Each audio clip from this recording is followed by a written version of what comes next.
आदिवासी आश्रमशाळांचा काळा कारभार उघड, विद्यार्थी कमी पण लाखोंचा निधी गिळंकृत. अकोल्यातील प्रकार. विभागीय आयुक्त अनिल काळे यांच्या दालनात अकोला जिल्ह्यात आदिवासी विद्यार्थ्यांच्या शिक्षणासाठी सुरू करण्यात आलेल्या आश्रमशाळांमधील धक्कादायक वास्तव आता समोर येऊ लागले आहे. विद्यार्थी नाहीत, सुविधा नाहीत, मग शासनाचा लाखो रुपयांचा निधी जातो कुठे, असा संतप्त सवाल जनतेतून उपस्थित केला जात आहे. आदिवासी विद्यार्थ्यांच्या भविष्याशी थेट संबंधित असलेल्या या गंभीर प्रकरणामुळे संपूर्ण जिल्ह्यात खळबळ उडाली आहे. कोथळी बुद्रुक येथील आदिवासी आश्रमशाळा, धाबा बार्शी टाकळी येथील सिद्धेश्वर प्राथमिक आश्रमशाळा, दहातोंडा तालुका मूर्तिजापूर येथील संजय भाऊ राठोड आश्रम हायस्कूल तसेच शासकीय आश्रमशाळा सेलू वेताळ या शाळांमध्ये विद्यार्थ्यांची संख्या अत्यल्प असल्याचं सांगितलं जात असतानाही शासनाकडून लाखो रुपयांचं अनुदान उचललं जात असल्याचा गंभीर आरोप पुढे आला आहे.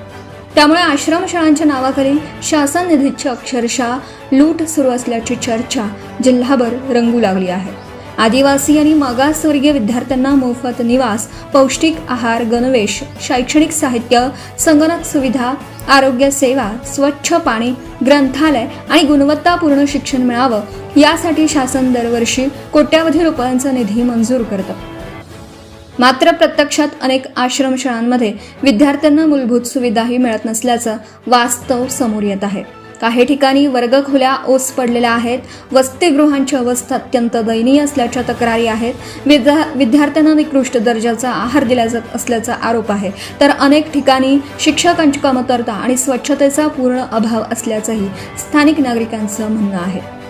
विद्यार्थ्यांच्या सुरक्षेचाही गंभीर प्रश्न बनला आहे. सर्वात धक्कादायक बाब म्हणजे कागदोपत्री विद्यार्थी संख्या फुगवून दाखवून शासनाकडून अनुदान उचललं जात असल्याचा संशय व्यक्त केला जात आहे.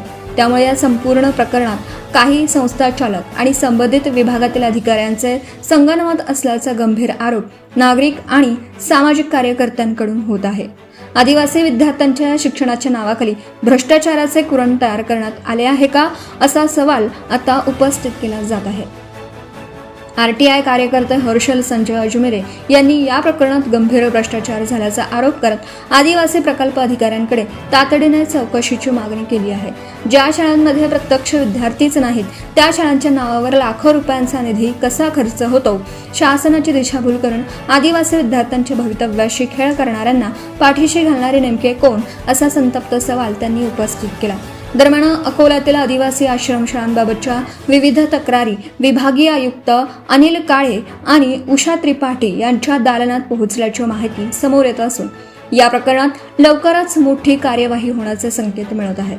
आता प्रशासन खरोखर कठोर पावलं उचलणार की हा प्रकारही फक्त चौकशीच्या फाईल्समध्ये गाडला जाणार, याकडे संपूर्ण जिल्ह्याचं लक्ष लागलं आहे. प्रदीप गावंडे, अकोला जिल्हा प्रतिनिधी तथा कार्यकारी संपादक, धुमाकूळ महाराष्ट्र न्यूज. आपल्या परिसरातील ताज्या आणि महत्त्वाच्या बातम्या पाहण्यासाठी आजच आपल्या धुमाकूळ महाराष्ट्र न्यूजला YouTube वर सबस्क्राईब करा आणि बेल आयकॉन प्रेस करा.